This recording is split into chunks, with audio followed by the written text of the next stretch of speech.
Kaveri business பார்த்துக்கிட்டு இருக்க வருங்கால கோடீஸ்வரர்கள் இவருக்கும் வணக்கம். வணக்கம்.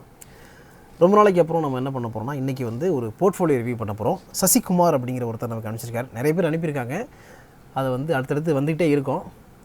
பட் ரெகுலராக நிறைய நியூஸ் இருக்குது பேசணும் அப்படிங்கிறதுனால போர்ட்ஃபோலியோ ரிவ்யூ பண்ணுறது வந்து கொஞ்சம் ஓரமாக ஒதுக்கி வச்சுருந்தோம். பட் இன்றைக்கி வந்து திருப்பி அதை ரீஸ்டார்ட் பண்ணியாச்சு. Let's welcome Guruji. Right. So சசிகுமாருங்கிறவர் அனுப்பிச்சிருக்காரு. இவர் வந்து அமெரிக்காவில் இருக்கார். இவருடைய அசட் அலோகேஷன்லாம் சூப்பராக இருக்குது, நல்லா பண்ணியிருக்காரு. இவருடைய அந்த இன்வெஸ்ட்மெண்ட் ஜேர்னியில் வந்து முக்கியமான ஒரு பாயிண்ட் என்னென்னு பார்த்தீங்கன்னா, 2016 இவர் ஸ்டாக் மார்க்கெட் பற்றி லேர்ன் பண்ண ஆரம்பிச்சிருக்கேன் அப்படின்னு கொடுத்துருக்காரு. ஆனால் 2019 தான் எனக்கு கான்ஃபிடன்ஸ் வந்துச்சு, அதனால் இன்வெஸ்ட்மெண்ட்டை ஸ்டார்ட் பண்ணேன் அப்படின்னு கொடுத்துருக்காரு சசிகுமார் சபாபதி. ஸோ சசிகுமார் சபாபதிக்கு வந்து வாழ்த்துக்கள். ஃபஸ்ட்டு இவருடைய அசட் அலோகேஷன் எப்படி இருக்குன்னா சார், இந்தியன் ஸ்டாக்கில் 43.32% வச்சுருக்காரு. அது ஓவரால் அவருடைய போர்ட்ஃபோலியோவில் வந்து இந்தியன் ஸ்டாக்கான அலோகேஷனுங்கிறது 43% மேலே இருக்குது. அதுக்கப்புறம் பிஎஃப்பில் 16% இருக்குன்னு கொடுத்துருக்காரு. யூஎஸ் ஸ்டாக்ஸில் 7.43% வச்சுருக்காரு. Mutual fund 6.56%. கிரிப்டோ இன்வெஸ்ட்மெண்ட் வந்து 5.57% இருக்குது. என்பிஎஸ்சில் 3.71% வச்சுருக்காரு. 20% கேஷ் வச்சுருக்கேன் அப்படின்னு கொடுத்துருக்காரு. ரைட். எனக்கு வந்து பிடிச்சது என்னென்னா, இவருடைய அலோகேஷன் வந்து ரொம்ப பிடிச்சிருக்கு. ஓகே. அண்டு அதாவது டிஃப்ரெண்ட் சேவிங் இன்ஸ்ட்ருமெண்ட்ஸ் வந்து டிஃப்ரெண்ட் பர்பஸுக்காக பண்ணுறது. இப்போ வந்து ப்ராவிடென்ட் ஃபண்டுங்கிறப்ப அது வந்து ஒரு டிஃப்ரெண்ட் எய்மில் பண்ணுறது. அதில் சம் லாக்இன் பீரியடும் இருக்கும். அதை வந்து நினச்சப்பெல்லாம் வித்ரா பண்ண முடியாது. அண்டு த பர்பஸஸ் எனக்கு வந்து ரீசனபிள் ரிட்டர்ன் இருந்தால் போதும், நாட் அ பிக் ரிட்டர்ன்லாம் வேண்டியதில்லை. பட் ஆனால் என்னோடய மணி வந்து சேஃபாக க்ரோ பண்ணிகிட்டு இருக்கணும்னு நினச்சி போடுறது பிஎஃப். அண்டு ஈவன் வந்து அது வந்து நீங்கள் ஒரு கம்பெனியில் இருந்தால் கூட அந்த கம்பெனியும் கான்ட்ரிபியூட் பண்ணுவாங்க. ஸோ அது மோர் டுவர்ட்ஸ் த ரிட்டையர்மெண்ட்டுக்காக பண்ணுறது. என்பிஎஸ் வந்து அஃப்கோர்ஸ் இஸ் அ பியூர்லி ஏன்னோ ரிட்டையர்மெண்ட் பெனிஃபிட்டுக்காக பண்ணுறது. அதில் வந்து ஆனுட்டி கம்பனண்ட் இருக்கிறனால அதோட பர்பஸ் இஸ் டிஃப்ரெண்ட். அண்டு எந்த ஆர்கனைசேஷன் மேனேஜ் பண்ணுறாங்க அவங்களும் டிஃப்ரெண்ட்டாக இருக்காங்க. பிஎஃப்க்கு தனி ஆர்கனைசேஷன் அண்டு என்பிஎஸ்க்கு ஒரு தனி ஆர்கனைசேஷன். இவங்களோட ஃபோக்கஸ் வந்து டிஃப்ரெண்ட்டாக இருக்கும், அவங்களோட ஃபோக்கஸும் டிஃப்ரெண்ட்டாக இருக்குது. Maybe some underlying common factor இருக்கலாம், பட் இருந்தாலும் பர்பஸஸ் டிஃப்ரெண்ட்டாக இருக்குது. அண்டு தர்ஃபோர் ரிட்டர்னும் டிஃப்ரெண்ட்டாக இருக்குது. அண்டு ஸோ இதுவும் எனக்கு பிடிச்சிருக்கு. இதை தவிர அவர் என்ன சொல்லியிருக்காருன்னா, நான் நல்லா படிச்சுட்டு அப்புறம் கான்ஃபிடென்ஸ் வந்தோட தான் இன்வெஸ்ட் பண்ண ஆரம்பித்தேன்னாரு. அதுவும் வந்து ஒரு குட் திங். நம்ம வந்து ஒவ்வொருத்தங்களும் அவங்களுடைய ஜேர்னியை அவங்க தான் டிட்டர்மைன் பண்ணணும். சரி, எப்போ வந்து நீங்கள் ரியலாகவே கான்ஃபிடென்ட் நினைக்கிறீங்களோ அப்போ வந்து இன்வெஸ்ட்மெண்ட் ஜேர்னி ஆரம்பிச்சிருங்க. ஓகே. அதனால் நான் எப்பொழுதும் முன்னாடி சொல்லிட்டு இருக்கிறது என்ன அப்படின்னா, லேர்ன் பிஃபோர் யூ ஏர்ன் அப்படின்னு சொல்லுவேன். ஸோ லேர்னுங்கிறத எல்லாம் எடுத்துட்டிங்கன்னா you start earning. So learn பண்ணிகிட்டே இருங்க. தென் அதே சமயத்தில் இன்வெஸ்ட்மெண்ட் ஜேர்னியை நீங்கள் தான் ஃபிக்ஸ் பண்ணணும் என்றைக்கு ஆரம்பிக்கணுங்கிறத. ஓகே. அது வந்து அவர் கரெக்டாக பண்ணியிருக்காருன்னு நான் எடுத்துப்பேன் நான். அண்ட் அஃப்கோர்ஸ் கிரிப்டோ கரன்சியில் பிகன் யூஎஸில் இருக்கிறனால அந்த வேவ் வந்து அவரையும் கேட்ச் ஆகிடுதுன்னு நினைக்கிறேன். ஸோ அங்கே வந்து இட்ஸ் வைல்ட்லி ப்ரிவலண்ட், நிறைய பேர் இன்வெஸ்ட் பண்ணுறாங்க கிரிப்டோவில். ஸோ அவரும் இன்வெஸ்ட் பண்ணியிருக்காரு. நம்ம ஊரில் தான் நிறைய ரெஸ்ட்ரிக்ஷன்லாம் இதுக்கு இருக்குது. அண்டு அது moreover it's a very risky asset. அதனால் வந்து வேறு நம்ம கண்ட்ரியில் இருக்கிறவங்களுக்கு இது சரியான்னு பார்த்தோம்னா டெஃபினட்டாக இல்லைன்னு தான் நான் சொல்வேன். பீயிங் அப்ராடில் இருக்கிறனால அவருக்கு வந்து ஒரு ஆப்பர்ச்சுனிட்டி கிடச்சிருக்கு, அதனால் இன்வெஸ்ட் பண்ணுறாரு. So it's good. ஓகே. அப்புறம் இதை தவிர யூஎஸ் ஸ்டாக்ல இன்வெஸ்ட் பண்ணியிருக்காரு. பீயிங் ரெசிடென்ட் தேர், அதில் வந்து ஒரு ஆப்பர்ச்சுனிட்டி கிடச்சிருக்கு. ஆனால் வந்து அங்கே போயும் இங்கே இருக்க இன்வெஸ்ட்மெண்ட் கண்டினியூ பண்ணிகிட்ருக்காரு. அதுவும் இட்ஸ் அ குட் திங். ஏன்னா இப்போ அமெரிக்கா எடுத்துட்டிங்கன்னா ஒன்லி 7 ஸ்டாக்ஸாக ரொம்ப நல்லா பண்ணிகிட்ருக்கு. மித்த ஸ்டாக்ஸ்லாம் ஒரு நார்மல் பர்ஃபார்மன்ஸ் தான். அண்டு ஆனால் இந்தியாவில் பார்த்திங்கன்னா டிவர்சிஃபைடு போர்ட்ஃபோலியோ இருக்குது. அவங்களுக்கு வந்து டெக் கம்பெனிஸ்னாலும் இங்கே இருக்குது. தென் வந்து ஹாஸ்பிட்டல் செக்டார்ஸ்லையும் இங்கே இருக்குது. ஸோ உங்களுக்கு டிஃபென்ஸ் செக்டாரில் இன்வெஸ்ட் பண்ணணுன்னாலும் இங்கே இது பண்ணிக்கலாம். சரி, பப்ளிக் செக்டார் கம்பெனிஸ்லாம் ரொம்ப நல்லா பண்ண ஆரம்பிச்சிருக்காங்க. ஸோ அதில் இன்வெஸ்ட் பண்ணாலும் இங்கே இன்வெஸ்ட் பண்ணலாம். இந்த மாதிரி வெரைட்டி வந்து அமெரிக்காவில் கிடைக்காது. அண்டு ஸோ அதனால் இந்தியாவிலையும் அந்த இன்வெஸ்ட்மெண்ட்டை கண்டினியூ பண்ணுறாரு.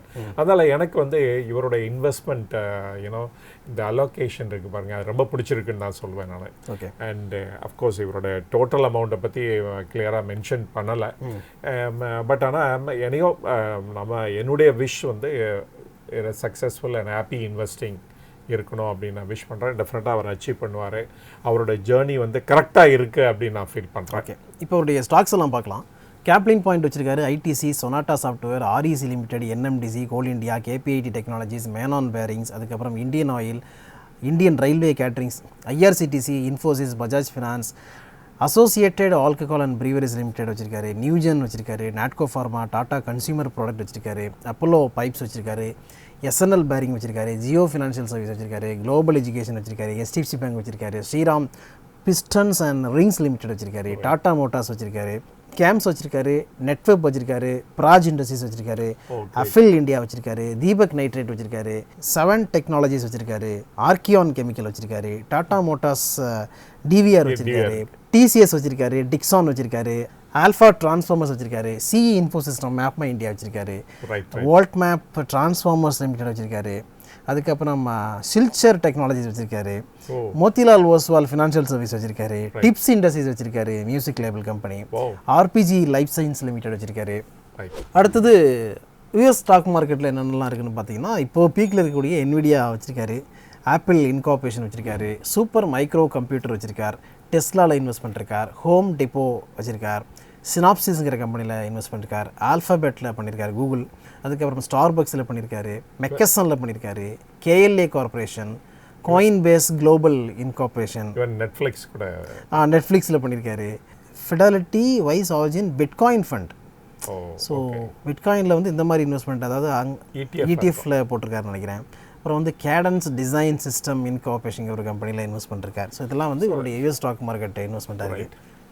சரி, ஒன் மோர் திங், இவங்களுடைய போர்ட்ஃபோலியோ பார்த்தோம் அப்படின்னா அண்ட் டிவர்சிஃபைடாக இருக்குது. டூ மச் இது இருக்குது, அதனால் எல்லாத்தையும் ஃபாலோ பண்ண முடியுமா அப்படிங்கிறது தான் ஒரு கொஸ்டின்.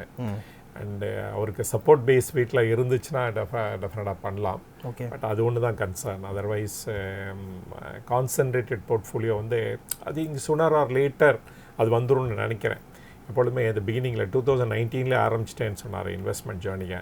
மேபி another 4-5 இயர்ஸில் அவருக்கே தெரியும் எந்த ஸ்டாக் வந்து இன்னும் நல்லா க்ரோ ஆகும், கான்சன்ட்ரேட்டடாக வச்சுக்கலாம் அப்படின்னு. I think you will move towards that நினைக்கிறேன். ஸோ அப்படி பண்ணார்னா ஈஸியாக மேனேஜ் பண்ண முடியும். ஸோ இவருடைய போர்ட்ஃபோலியோ, இந்தியன் போர்ட்ஃபோலியோ எடுத்தோம்னா அதில் 2 ஸ்டாக் மட்டும்தான் நெகட்டிவ்ல இருக்குது. ஓ கிரேட், ஓகே.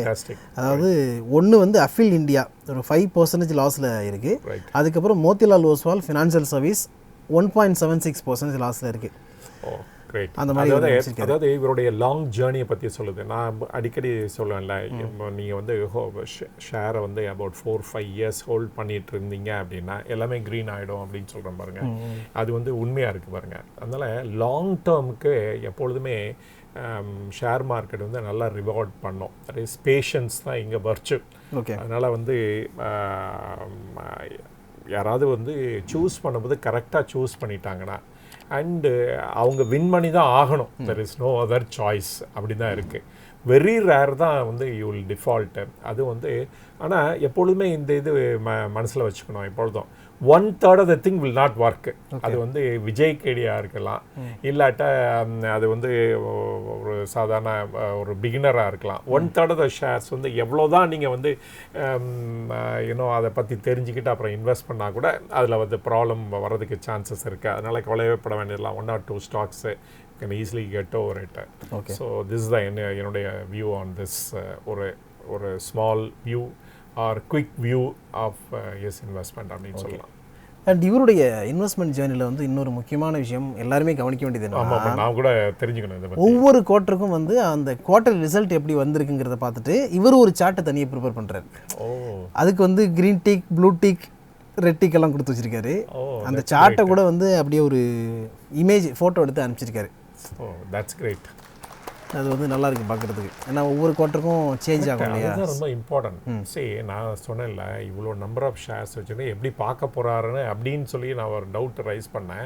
பட் வருது இல்லை என்னால் பார்க்க முடியும் அப்படின்னு சொல்லிட்டு அதே ஒரு சார்ட் போட்டு Q1 என்ன, Q2 என்ன, Q3 என்ன, அதுக்கு வந்து different types of yard stick கொடுத்து டிஃப்ரெண்ட் கலரில் வந்து இது கொடுத்துருக்காரு. நல்லா பண்ணுறாங்க, இதோட நல்லா பண்ணுறாங்க, இல்லாட்டா ஸோ நல்லா பண்ணலாங்கிற மாதிரி டிஃப்ரெண்ட் டிக் மார்க் கொடுத்து அதை அனலைஸ் பண்ணுறாரு. தட்ஸ் வே டு நம்மளாம் ஃபாலோ பண்ணுறதுக்கு இது ஒரு பெஸ்ட் வே அப்படின்னு நினைக்கிறேன். ஓகே, இதுதான் இவருடைய யூனிக்னஸ் அப்படின்னு சொல்லலாம். ஸோ எத்தனை கம்பெனி இருந்தாலும் அதோட ரிசல்ட்ஸை ஸ்டடி பண்ணிட்டு அதுக்கு வந்து ஒரு ரேட்டிங் நம்மளே கொடுத்துக்கணும், அது ரேட்டிங்கு.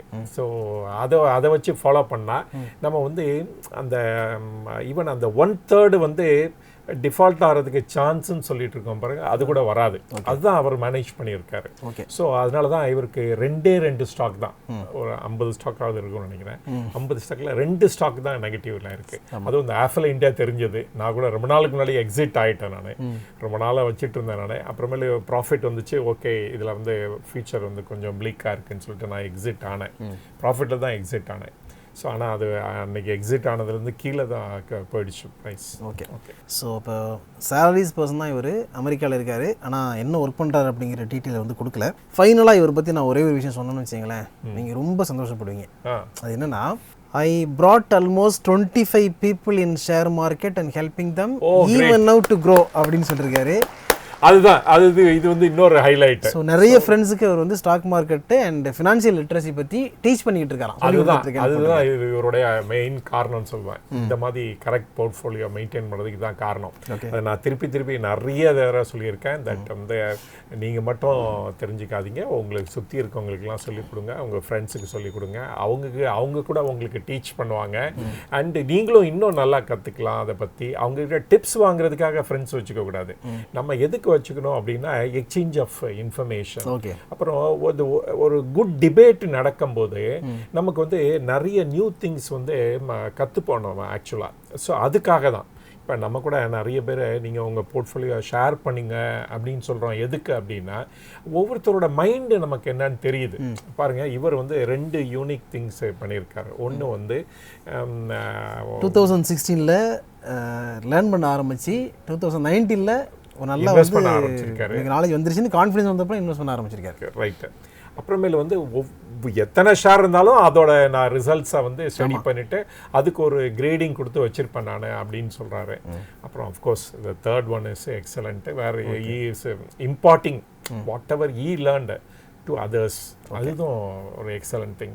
நம்ம வந்து எல்லாரும் இதை பார்த்து கற்றுக்கலாம் ஆக்சுவலாக. Okay, super. ஸோ இவ்வளோ நேரம் சசிகுமார் சபாபதி அவர்களுடைய போர்ட்ஃபோலியோ தான் ரிவ்யூ பண்ணோம். இவ்வளோ நேரம் பேசிகிட்டு இருந்தோம். அவருடைய இன்வெஸ்ட்மெண்ட் ஜேர்னி இன்னும் வந்து பிரகாசமாக இருக்கிறதுக்கு, நல்ல ஒரு ஒளிமயமான எதிர்காலம் அமைகிறதுக்கு காவேரி பிஸ்னஸ் சார்பாக வாழ்த்துக்கள். அண்ட் பார்த்துக்கிட்டு இருக்க நீங்களும் வந்து அவருக்கு விஷ் பண்ணுங்கள். உண்மையிலேயே அவருடைய போர்ட்ஃபோலியோ பார்க்குறது வந்து ரொம்ப கிரேட்டாக இருக்குது. இன்னும் பெரிய உயரத்தை அவர் தொடரும் அப்படின்னு நம்ம வந்து விஷ் பண்ணிப்போம். இதே மாதிரி உங்களுடைய போர்ட்ஃபோலியோ இந்த சேனலில் காவேரி பிஸ்னஸில் பேசணும், ரிவ்யூ பண்ணணும் அப்படின்னு நினச்சிங்கன்னா இன்ஸ்டாகிராமில் காவேரி பிஸ்னஸுடைய இன்ஸ்டாகிராம் ஐடியில் போய்ட்டு அந்த ஹேண்டிலில் போய்ட்டு நீங்கள் மெசேஜ் பண்ணுங்கள். ஒரே ஒரு ரெக்வெஸ்ட் என்னென்னா, நீங்கள் அனுப்பும் பொழுது உங்களுடைய போர்ட்ஃபோலியோவை ஜஸ்ட்டு வந்து ஒரு ஃபோட்டோ எடுத்தோ ஸ்க்ரீன்ஷாட் எடுத்தோ அனுப்பாமல் கொஞ்சம் கூகுள் ஷீட்லேயோ இல்லை எக்ஸல்லையோ போட்டு அனுப்பிச்சிங்கன்னா மற்றவங்களுக்கு இதை ஷேர் பண்ணுறது ஈஸியாக இருக்கும். உங்களுடைய பெர்மிஷனோட மற்றவங்களுக்கு ஷேர் பண்ணுறது ஈஸியாக இருக்கும். ஜஸ்ட் நீங்கள் இமேஜ் மட்டும் எடுத்து அனுப்புறீங்க அப்படின்னா அதை வந்து பார்க்குறதும் கொஞ்சம் கஷ்டமாக இருக்குது அண்டு ஷேர் பண்ணுறதும் கொஞ்சம் கஷ்டமாக இருக்குது. ஓகேவா? அதை மட்டும் கொஞ்சம் மைண்டில் வச்சுங்க. இது வரைக்கும் சேனலை சப்ஸ்கிரைப் பண்ண பார்த்துக்கிட்டு இருக்கீங்கன்னா சப்ஸ்கிரைப் பண்ணிட்டு வீடியோ பாருங்கள். ப்ளஸ் ஜாயின் பண்ணி கிளிக் பண்ணி மெம்பராக ஜாயின் பண்ணுங்கள். சனிக்கிழமை காலையில் 11:30 மணிக்கு குருஜி கூட நீங்கள் ஈட்ராட் பண்ணலாம். ரீசெண்ட் டைமில் யாரெல்லாம் மெம்பராக ஜாயின் பண்ணுறாங்கன்னு பார்த்தீங்கன்னா தினேஷ் மனோகரன், செந்தில்குமார், அருண் ராஜேந்திரன், ராஜ், ஸ்ரீராம் கணபதி, அசோக் லியோ, அதுக்கப்புறம் மது சேகர், ஜெயராமன், கெவின், கிஷோர்குமார், சுரேஷ்குமார், மீனாட்சி சுந்தரம், சந்திரமௌலி சுந்தர், ஹென்ரி ராஜா, இவங்கெல்லாம் ஜாயின் பண்ணிருக்காங்க. இவங்க எல்லாருக்குமே தேங்க்யூ ஸோ மச் அண்ட் வாழ்த்துக்கள். இந்த வீடியோவில் நாங்கள் ஷேர் பண்ணது எல்லாமே உங்களுக்கு எஜுகேஷனல் பர்பஸ்க்காகவும் இன்ஃபர்மேட்டிவ் பர்பஸ் மட்டும் தான், சஜஷன் அட்வைஸ் கொடுக்குறது இல்லை. அதனால் இப்போது பேசின ஸ்டாக்ஸ் எல்லாம் நீங்கள் வாங்கணும்னு நினச்சிங்கன்னா நல்லா தெரிஞ்ச செபி ரிஜிஸ்டர்ட் அட்வைஸரை கேட்டுக்கிட்டு டிசைட் பண்ணுங்கள். அடுத்து ஒரு நல்ல வீடியோ பண்ணுவோம். Thank you so much. தேங்க்யூ.